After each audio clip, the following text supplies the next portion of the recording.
Now, Russia's Republic of Chechnya, once an arena for military conflict, has staged a prestigious sporting event.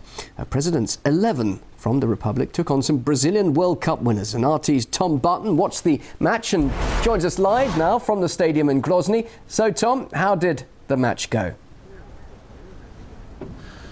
Hello there, Bill. Well, it's certainly been a long build-up to today's match. By the time it got to the start of the match, the stadium here, which isn't that big a stadium, was absolutely bursting at the seams. There were people literally spilling out of the edges of the stands.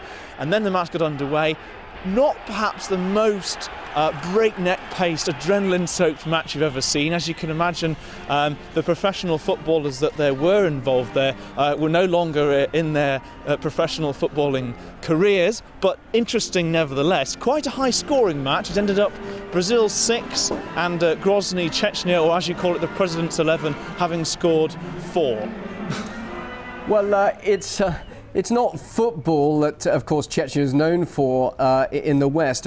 We have to bear in mind that there's been some sad pages in its history. Give us the details, the background to the history there. Yes, well, it's certainly one of the more odd football matches in football's history, and that's because, I mean, if you rewound the clock 5 years, I don't think anyone would have been able to imagine this match even taking place.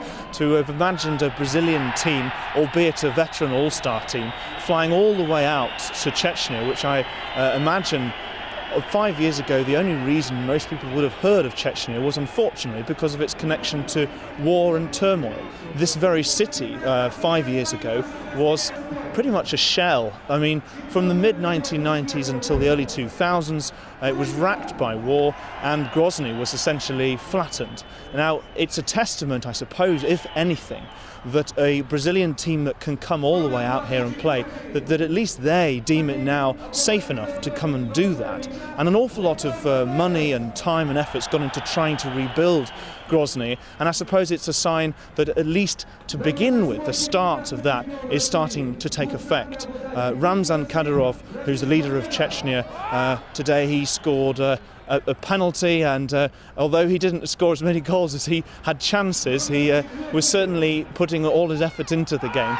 His father was actually killed in a bomb explosion here, so for him, as personally, I'm sure it had a lot of resonance, this game, and for all the fans crowded around here, it's Women's Day, it's a spirit of friendly competition, and I think it's a sign, hopefully, maybe just tentatively, that Chechnya might be starting to change.